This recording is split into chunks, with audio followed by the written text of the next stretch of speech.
So Don, we've got the system here that we're going to install on our vegetable garden here. Yep. It's made by Mr. Landscaper. Yep. And you know, a lot of people look at this stuff and think, oh, there's a lot of pieces and parts. It's complicated. It's intimidating. I don't want to do it. Well, to tell you the truth, I've done it myself on my own yard, and I wouldn't live without a drip irrigation system. And this is one of the easier ones to use. In fact, it's even made right here in America. It's made in Florida. It's one of the few companies, if not the only one, that's drip irrigation and micro sprays that's 100% American made. Well, how is this all going to go together with our garden here? Well, it's pretty simple. When we get to the store, you know, we're going to need to know what we're going to use sometimes, and we can have this nice little brochure that talks about all the different components we might need, and we also have this nice DVD that explains how to do it all. That's really handy because it shows you putting things together, and you know, a picture's worth 1,000 words. And it's also on the website. But as I said before, the only really major tool that you need for this entire product line is a pair of scissors. That's nice. And it makes it super, super easy. So we're going to have a couple of key components. You know, we can have a kit here where all the pieces we need are inside one kit. But the size of this project, we decided to go a little bit bigger. So we have our main run tubing, and that tubing comes from what we just hooked up to the hose connections. And then coming off of that, we're going to run this drip tubing to each row of vegetables. Okay. And when doing that has that, emitters. has little emitters across there. Yeah, every single little emitter, about ½ gallon per hour. Okay. So we're going to. This all just snaps together. All snaps together with some simple little tees and couplings and pieces like that. And we're going to use a stake like this to hold that tubing down. And then we're also going to use these little simple punches to put that tubing inside the big tube. What happens if I put something in the wrong place? Well, we thought about that. We have what we call a goof plug. And it takes care of all the goofs. It takes care of goofs. Takes care of the goofs. Good, We takes give you care a of good me. supply of those. All right, good. And at the very end, we're going to take this little piece here. It's called a figure 8. And we're going to flush out the line, make sure there's no dirt and debris in it.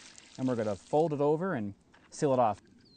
Okay. Sometimes we have to add, you know, longer runs, and we might put a T or an elbow in there to make it easy. And that's pretty much it. It's really not a lot of components. It may seem like a lot, but you start off with the starter kit, and you can get add-on kits and drip and patio kits and keep expanding like crazy. Okay, well, I can't wait to get started. Let's go do it. You got it.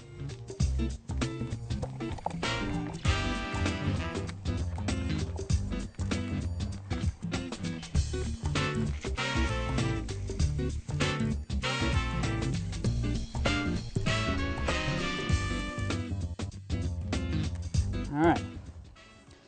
So we'll bring the other piece up, the other hose up. And it's real simple with this. The only tool we need to put this entire system in is a pair of scissors. That's nice. Makes it really easy for anybody who's installing it. So you just shove that up there on the little piece of plastic and just tighten this down. And as we do that, we're ready to... So this hose now, that doesn't come off. That hose doesn't come off. It's sealed on the internal and it's external. And then we've got the 2 timers here because of the size of this garden. So we're going to water one side and then the other then separately. the other side, separately. Not simultaneously. No, not enough water flow in this garden. Right, yeah. So we need to have more zones.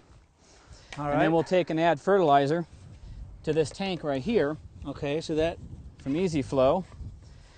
Opens up and you put your... And you just add the water-soluble fertilizer in there, any water-soluble fertilizer, and it'll inject water, and then every single time it irrigates, we'll fertilize the entire garden. All right, Don, you and I have finished our section here of the Mr. Landscaper drip irrigation system. Yeah, pretty nice, isn't it? And it's running beautifully. It's watering all the plants, and it's putting down about ½ gallon of water per hour per emitter. Yep. So we're going to ask the homeowner to run it about 2 hours. About 2 hours every couple of days. Okay. And back at the control center over there, we've got our irrigation injector there that we've put the Fertilome water-soluble fertilizer in. So it's injecting fertilizer as we're watering, makes it easier on everybody. Now, what does the homeowner do with this system at the end of the season? It's pretty simple, Keith. At the end of the season, before they rototill all the plants into the ground, they just disconnect the tubing at the main connections and roll it up. Pull all the stakes out that are holding the tubing in and save them. Roll it up and put it in your garage. And save it for next year. Save it forever.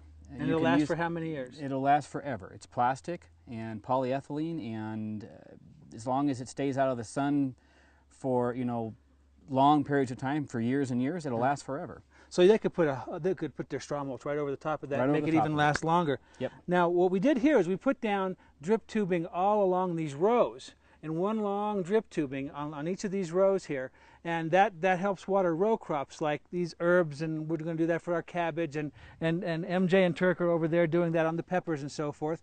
But we also have some crops that are big plants like the squash and the tomatoes and the pumpkins and so forth that don't work in long strips like this. So let's go down to the other end of the garden and take a look at how we solved that problem. You got it. All right.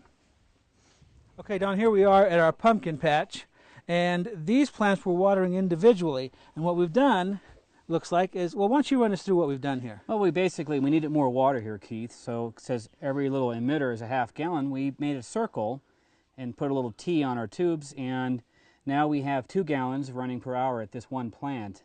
And as you can see already, just in a short period of time, the water is already spreading, and soon it'll be spreading across and covering the whole entire root zone of this plant. And as you said earlier, these pumpkins, they'll be growing all the way to that house here before you know it. Yeah, so they're going to need plenty of water, and this is one of the great ways to do it. Yep. So, well, I want to thank you very much for bringing all this material for us. Mr. Landscaper has been very generous in helping us get this garden all set up with a great watering system.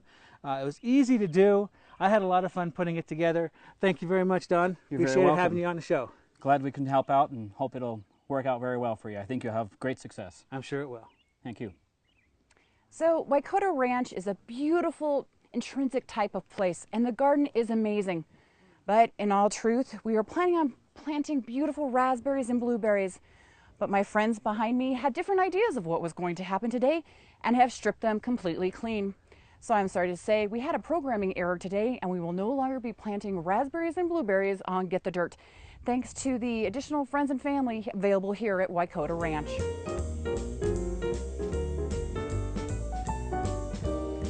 I'm here with Chef Mick from Tony's Market, and we've got a dish that he's going to prepare for us today that you can make out of a lot of the stuff that you already grow in your vegetable garden, things like green beans, red peppers, onions. And Mick, what are you going to do with all this stuff?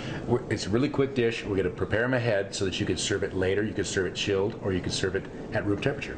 Well, that's awfully nice. Now you're going to do some special chopping and cutting on your green beans and so forth. We're going to French cut the beans. We're going to blanch them, and then we're going to shock them. Ooh, that sounds like fun. Oh, it's a lot of fun. And then we're going to go ahead and marinate them for a short while.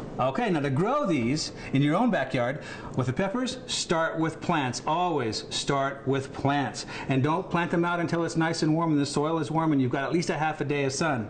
Onions go out early, probably in the early part of April. Plant twice as many as you need so you can pull every other one for green onions during the spring. And then on the beans, you want to plant them out when it's warm, about the same time you do the peppers.